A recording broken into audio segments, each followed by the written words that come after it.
इस news के प्रायोजक हैं Meena fashion mall. Shiv Sena Shinde गटातील जिल्हा प्रमुख मनीष काळजे आहेत।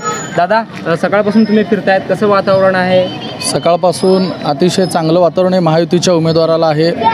आज लोक उत्स्फूर्तपणे एवढ्या उन्हात देखील मतदानासाठी बाहेर पडत आहेत आणि लोकांमध्ये एक जे आनंदाचं वातावरण आहे, ज्या पद्धतीने विकासाचं राजकारण हे नरेंद्र मोदी साहेब करत आहेत आणि नरेंद्र मोदींना पुन्हा एकदा तिसऱ्यांदा पंतप्रधान करण्यासाठी ही जनता उन्हाची पर्वा न करता स्वयंस्फूर्तीनं ह्या ठिकाणी मतदानासाठी गर्दी करते आणि ते मतदान करतायत। महायुतीत आपला एक मित्रपक्ष घटक पक्ष म्हणून तुम्ही आहे शिंदे गट, त्यांचा प्रतिसाद रामभावना कसा आहे? तुमचे कार्यकर्ते कसं काम करत आहेत? महाराष्ट्र राज्याचे मुख्यमंत्री सन्माननीय एकनाथजी शिंदे साहेब यांनी आदेश दिलेला आहे, हे महायुतीचे उमेदवार आहेत, त्यामुळं सगळ्यात मोठी जबाबदारी ही मुख्यमंत्री म्हणून त्यांनी घेतलेली आहे। त्यामुळं आम्ही त्यांचे कार्यकर्ते पदाधिकारी आहोत, त्यामुळे ही सगळ्यात मोठी जबाबदारी आम्ही स्वीकारलेली होती आणि त्या पद्धतीनंच गेले अनेक दिवस झालं काम चालू होतं आणि त्याचा नक्कीच जो काय रिझल्ट आहे तो 4 तारखेला आपल्याला बघायला मिळेल।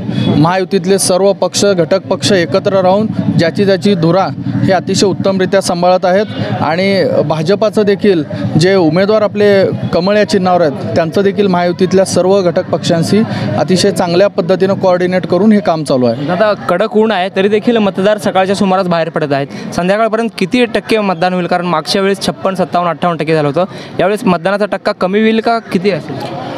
मी आत्ताच सांगितलं की उन्हाची पर्वा न करता सकाळी 7 वाजल्यापासून मतदानाला गर्दी आहे आणि लोकांच्या मनामध्ये आहे की तिसऱ्यांदा पंतप्रधान नरेंद्र मोदी साहेबांना करत, त्यामुळे उन्हाची पर्वा ते करत नाही आहेत। नक्कीच यावेळेस जास्तीत जास्त टक्केवारी, मागच्या वेळेस जसं 56% आपण सांगताय त्या पद्धतीनंच यावर्षी 70% जवळपास मतदानाचा आकडा जास्त जाईल आमची अपेक्षा आहे। कारण जे काय आत्ता आपण बघतोय की 9 वाजेपर्यंतचा आकडा हा 7 ते 8% होता, जर त्यानुसार जर आपण हिशोब घातला तर संध्याकाळी 6 वाजेपर्यंतचं मतदान हे 60 ते 70% जवळपास आपलं मतदान गेलेलं आहे। त्या मतदान केंद्रावर मशीन बिघाड झाली किंवा गैरसोय झाली असं कुठं निदर्शनास आलं आपल्याला? नाही, एखाद दुसऱ्या ठिकाणी असं होऊ शकेल अशी जबाबदारी आहे, पण खरं तर प्रशासनाने खूप चांगली काळजी घेतलेली आहे।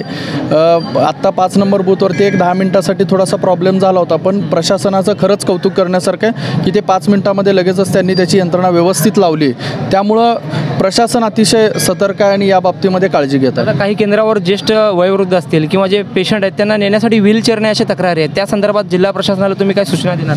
नाही, ज्या ठिकाणी आता आम्ही सर्व मतदान केंद्रावरती फिरतोय, आम्ही विनंती करतोय, आम्ही प्रशासनाला सांगतोय की जे वयस्कर लोक आहेत त्यांना अगोदर आत सोडा आणि त्या पद्धतीने प्रयत्न करत आहेत, परंतु जिथं कुठं असं आढळेल त्या ठिकाणी आम्ही निवडणूक अधिकारी सन्माननीय आपले कलेक्टर साहेबांना कळवू आणि त्या संदर्भामध्ये मदत नक्की त्या अपंगांना किंवा त्या वयोवृद्ध लोकांना नक्की होईल। पूर्व भागात कसं चित्र आहे? कारण पूर्व भागात पद्मशाली समाज मोठ्या प्रमाणात आहे, त्यांचं कल कसं आहे? पद्मशाली समाज हा पहिल्यापासूनच हिंदुत्ववादी समाज आहे आणि पद्मशाली समाज हा एक हुशार समाज आहे, ज्यांना राजकारणामध्ये समाजकारण आणि त्यासाठी विकासाचं राजकारण हे त्या समाजाला कळतं। त्यामुळं नेहमीच या शहर मध्य भाग असेल, शहरातला असेल किंवा लोकसभेसाठी असेल, या समाजाचं मतदान हे निर्णायक मतदान ठरलेलं आहे। त्यामुळे यावेळेस देखील निवडणुकीचा विजयाचा सगळ्यात मोठा खारीचा वाटा जर असेल तर पद्मशाली समाजाचा। 4 तारखेला गुलाल कोण?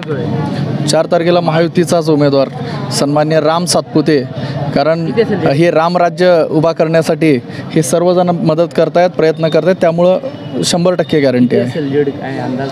मागच्या वेळेसच्या उमेदवारापेक्षा जास्त असेल। आपल्यासोबत होते शिवसेनेचे जे शिंदे गटातील जिल्हाप्रमुख मनीष काळजे, ते ठिकठिकाणी मतदान केंद्रावर जात आहेत, कार्यकर्ते पदाधिकाऱ्यांची भेटी घेत आहेत। निश्चितच 4 जूनला जो निकाल येईल तो महायुतीच्या बाजूने येईल अशी एक प्रतिक्रिया त्यांनी व्यक्त केलेली आहे। झहूर साहेबसोबत अकबर बागवान, लोकप्रधान न्यूज, सोलापूर।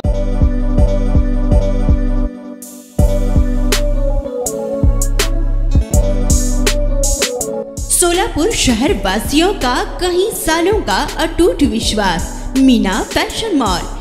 ईद हो या दिवाली, ग्राहक की पहली पसंद मीना फैशन मॉल। दिवाली हो या रमजान या कोई भी हो त्योहार, मनाओ मीना फैशन मॉल के साथ। अपनी शादी को बनाओ और भी शानदार मीना फैशन मॉल के साथ। मिलेंगे हर रंग, हर क्वालिटी, ढेर सारे वैरायटीज। मीना फैशन में बच्चों से लेकर बड़ों तक के शानदार से शानदार ड्रेस लाचा आपको बिल्कुल ही कम दामों में मिलेगा। हमारा पता कॉमताम चौक, सोलापुर।